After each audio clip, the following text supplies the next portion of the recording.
Good morning, everyone. It's going to be another beautiful day here. It's cool. It is cooler, which is nicer. That's definitely when you have hot flashes. I go through in the morning on YouTube. I have this, you scroll up and then there's this little part of the top news. It amazes me what top news are these days. Anyway, and I talked about that yesterday, and I just shared it as well on Facebook on how student debt clearing and forgiving, and then you listen to the whole thing, and I'm going, okay, all right, well, there's seems to be all these conditions. Okay, so you can get that done if you're not making more than $125,000 a year. $125,000 a year. Holy cow, what would I have done if I'd have made ever $125,000 a year? 100,000, 80,000. Yeah, so in any case, holy cannoli. Well, okay then. Wow, people have a lot of money out there. And the people that, okay, so if you make less than $125,000 a year, you can get some of that student loan taken care of. Now, God, really, why would you need to do that? Man, you got plenty of money to pay that off, right? I mean, I'm not getting it. So how do people live out there anymore? That's kind of, I'm wondering. And this one girl, student, she's just, it's really hard on me, and, to do that, and then, I'm going, okay, well, again, why? It didn't look like she had family and children to take care of. Just a young person, I don't know, what do they do out there these days? And I thought about on how much importance is being put on, okay, well, this is what I want to do. And often they don't do anything with it. It's not that they can't find a job afterwards or whatever. They just changed their mind. Young people these days just don't stick with something and say, okay, this is what I need to do. And the partying, the drugs, the alcohol, and I don't know what, that goes around in colleges. It's as if, they're already living a free life. I mean, they're in high school, this, that. They have so much more freedom now than they ever did, really, when it comes down to it. And it's like, wow, young people, where's your mind? And why is it like this? Why are young people nowadays, and they do, not all of them, okay, but the percentages seem to be, according to what I'm reading, shrinking more and more. Shrinking of sensible, honest, intelligent young people. What's going on out there? What's dumbing them down? That then the choices that they make, suddenly they can't handle their own choices. You can't handle your own choices. And is everyone just spoiled at home? Is there, as parents, we've forgotten how to instill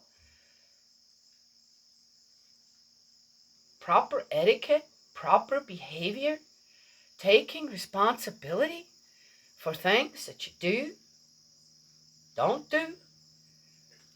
Have we forgotten how this works? To teach our children? I'm not sure. So, well, my children are doing good. They went all their own course, but they seem to be standing pretty good in their life now. All in their 30s, 3 in their 30s and 1 mid-20s.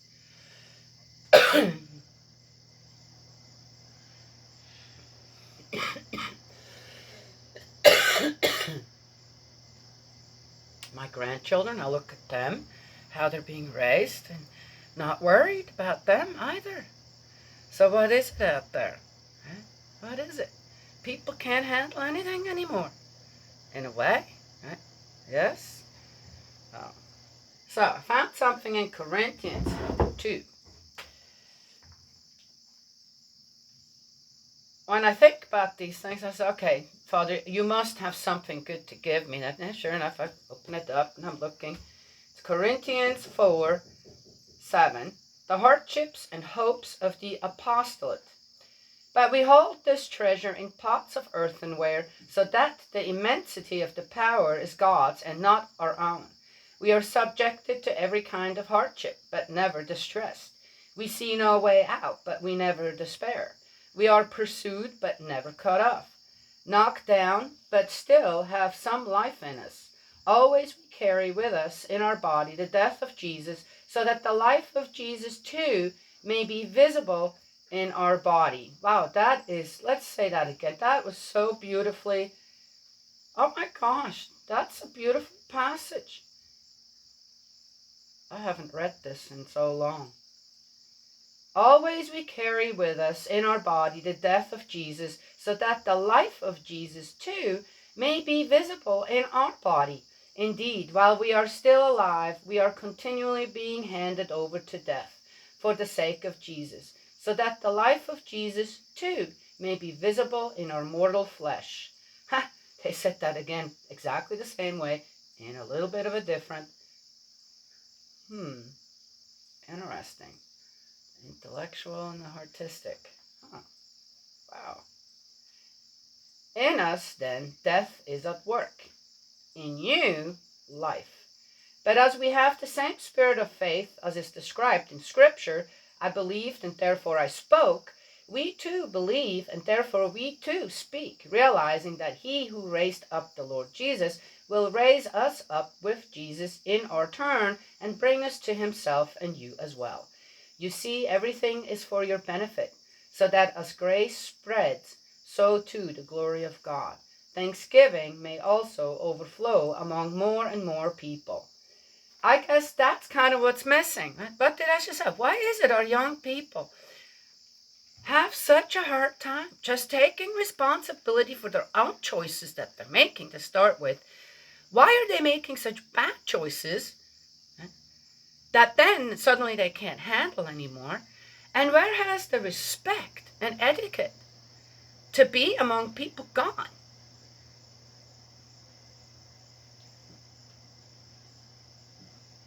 So the Thanksgiving may also overflow among more and more people. That's what's missing, isn't it? That's kind of, I guess that's what's missing. Wanting more than you can handle. Wanting more, that's what it is.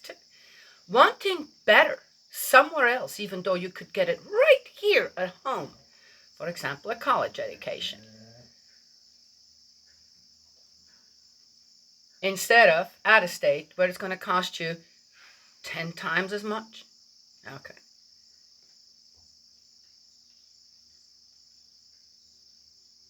The Thanksgiving. Thanks and giving. That's what's missing in our young people more and more. It seems like, especially right now, in the generation between 18 and like 30, 40 years old. Right? Interesting. Oh. That is why we do not waver. Indeed, though this outer human nature of ours may be falling into decay, at the same time our inner human nature is renewed day by day. The temporary, light burden of our hardships is earning us forever an utterly incomparable, eternal weight of glory, since what we aim for is not visible, but invisible. Visible things are transitory, but invisible things eternal. So let's read this one more time here. Falling into decay at the same time, our inner human nature is renewed day by day. How often do we hear from an older person, yeah, my body is kind of, doing whatever, but my heart to mind, 21. 20. Right? So we're not decaying. Right? If your body, you can't, it's going to get older and it's going to do its things. But when it comes to our heart to mind, we're absolutely in control. Right? Yes. I guess that's where the strength comes from. We can't do without it. We cannot do well disregarding our conscience. We will not be able to do well if we just live a selfish, self-absorbed life. So again, with the student debt, so I guarantee you that none of the people who are going to get that would be willing to contribute to someone who's truly struggling with that while they are going to college. Like, well, I'll take $100, okay? I'll take $100 on for this semester for that person so they don't have to pay that. And then, of course, if 1,000 people do that, how much money is that for that other person? But they're not going to want to do that. Yet, they're clearly doing this. Oh, yeah, but come on, I want it. Yeah, that's great. Like this young person I saw. It's sad. Does everybody think like that out there? With this student debt getting cleared and forgiven? It'd be interesting to know.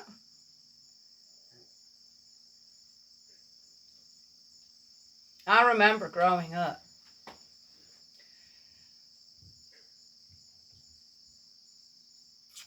We had everything. I didn't miss anything. We had everything. But gosh, why is it that trends, did that all kind of start, okay, with the hippies? I don't know. But trends, you go to school, and thankfully I don't remember kids teasing me or anything about my clothes or anything. And I didn't think I was walking around in clothes that weren't acceptable or whatever. And I saw my mom fixing our clothes. And we would get clothes on birthdays and Christmas mostly, and then every once in a while in between you get a sweater or a pair of pants. But mostly it was all hand-me-downs from other people. And then when a new trend would come around, I'd look at my clothes. I was about in 6th grade when I started that. I looked at my clothes, and I'm going, well, I'm still walking around in belt bottoms while everybody is walking around in skinny jeans, right? Rörli hose. So what do I do? So I took my jeans, I took my pants, and I just sewed the seams tight down. Then there were also, there'd be them big shirts, right? The trends, the big shirts, So you looked like you had a balloon going up on top, and then your skinny legs and the tight pants stick out at the bottom. That kind of looked funny, but everybody walked around like that. So, well, gosh, them shirts were not cheap, right? But of course they made them especially for the trend. So I went to Mom and I said, hey, Mom, does Dad have any shirts that I could either borrow or just, does he have a couple I could have? Mom says, oh, sure. Went, and I even got to choose. She said, okay, here's a few. So which ones do you want? You get to have 2. And I did. And I go, Dad never said anything, seeing me walking around in a shirt or something. And I had what others had. Done. So, what, did that make me into a poor person, a poor child who didn't have? No, I just became resourceful. Why? Why did I do that? Why didn't I go and beg and my mom? I said, I want a pair of jeans like that. I want a shirt like that. Can you buy that for me? Because I knew how my mom was struggling. In a way, I knew that she always made things possible that were possible. So I didn't ask for extra.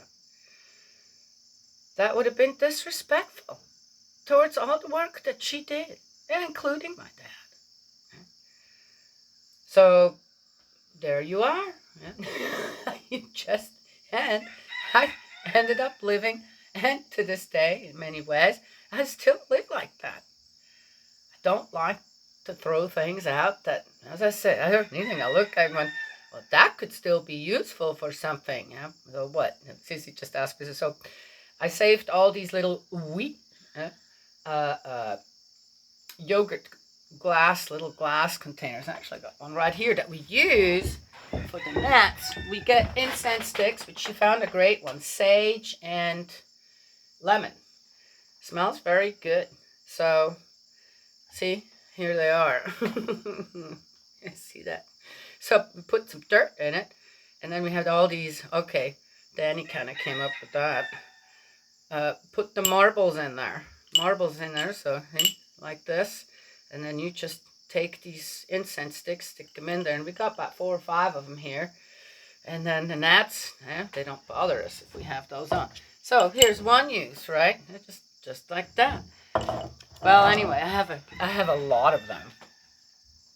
She says, "What are you going to do with all them?" I said, "I don't know yet. I kind of have a couple ideas on what I'd like to do, but I don't really know yet. But I think they're too precious to just throw out just yet." Okay.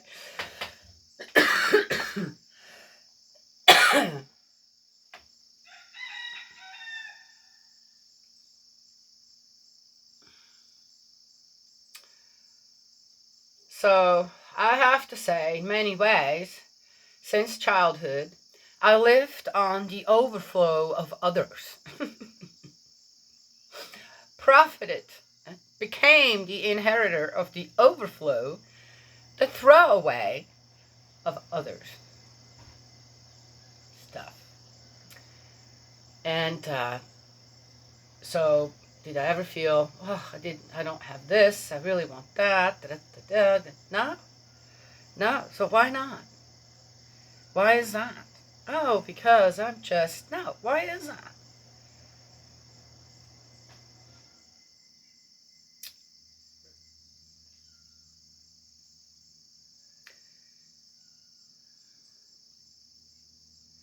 I think that when you truly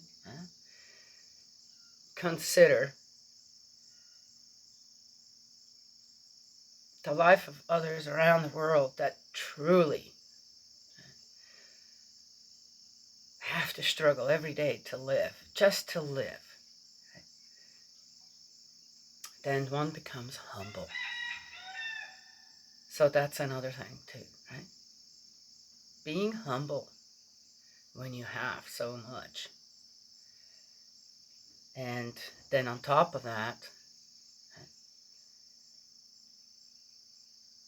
when one wants then more of what you have, but you want it all free, then we're missing out on being humble. We're also not then challenged anymore. Young people aren't challenged anymore to make good choices for their circumstances.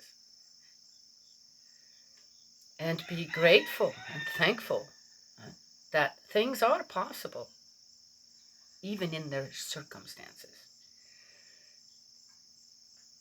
And that requires what? Yeah. Don't slack off on studying. In Korea, South Korea, the one complaint that you hear from young people for a number of years now is that there's so much emphasis on studying, and you're in school from early morning until late at night, even as a young child, and then you do all these academies of different things, to add on to your schooling, and all that studying stuff, and it's bogging them down, right? Yes? Okay. Can one take that a little to the extreme? I guess, yeah. So you have both extremes, right? And South Korea, the ones that do study and all that, they're just about killed with it. And here in the United States, you don't go to college to study. You go to college to do what? Lazy around. I think a lot of young people say, I'm not for college. I need to do a trade. This is what I'm good at. I'm going to look into that. Yeah, can you not be successful if you're not going to college? Well, I happen to disagree, considering what we built up here, and neither my husband or I went to college. We just worked hard. And I knew how to household really well with money. And we had some lucky breaks as well. Yes. That's the other thing. The blessings when you take care of your life with whatever there's given to you. You will find that when it's necessary, the blessings from heaven will be there too. And the blessings of heaven, of course, are often someone close to you as well, right? Yes, who's willing to share it, willing to help out. Anywho, I think there should be an app out there where the helping app, oh, and here come the horses, I got to go to the barn. A helping app where people can go in and trade. A helping app, okay, I need some advice on this, right? People kind of do that, but how about a helping app, right? I need some advice on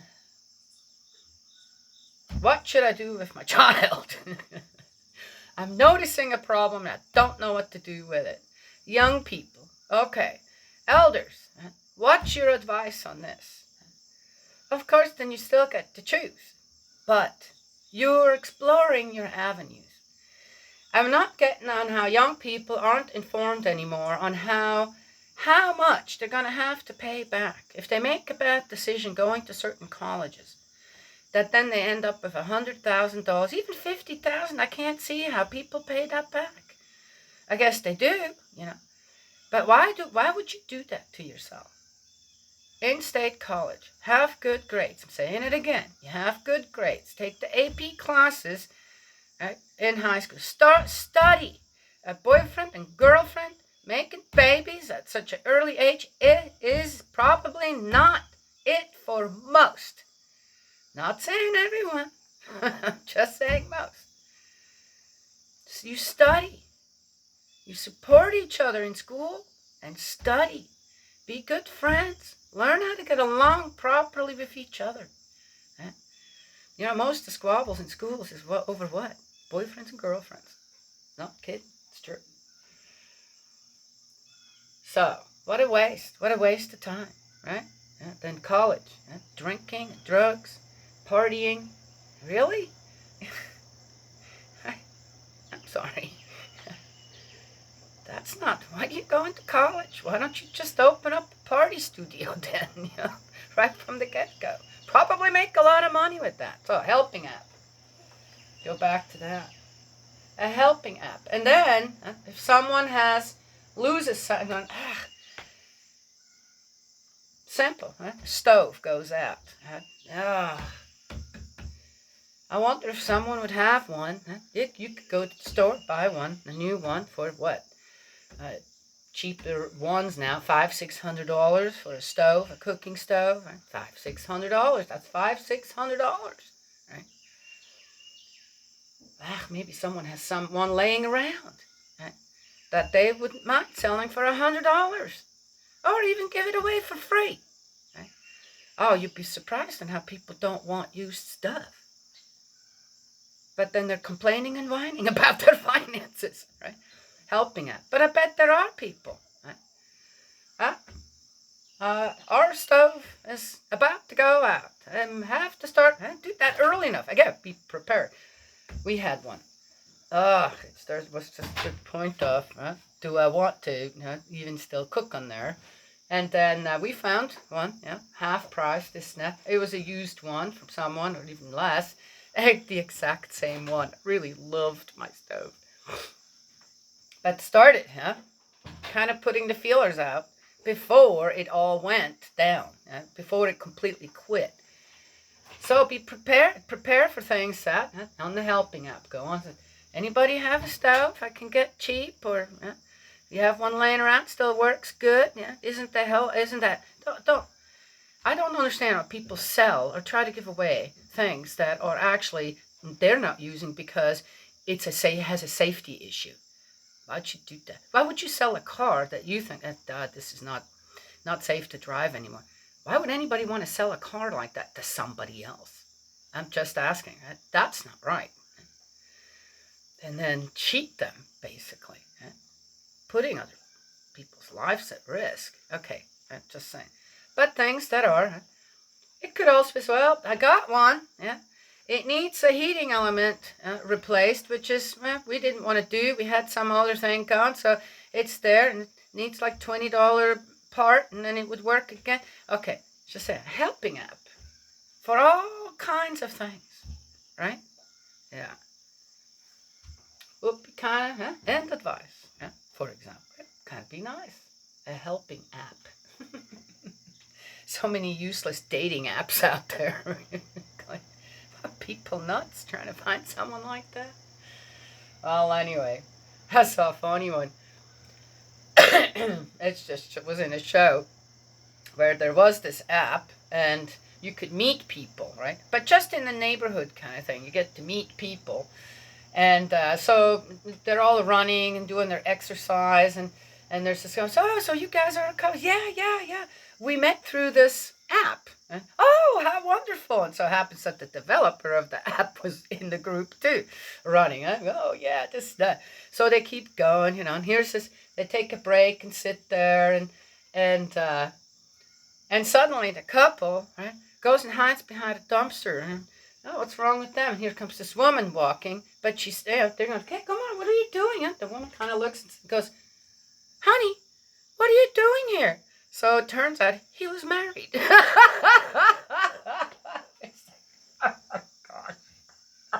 How often does that happen on dating apps, right? Oh, yeah. Oh, forgot to tell you I'm married. Forgot to tell you that I have children. Anyway, sometimes I guess the other party knows and they just don't care, right? What they help destroy. Well, anyway, helping app for everything. Wouldn't that be something interesting? I'd be a part of that. Yeah.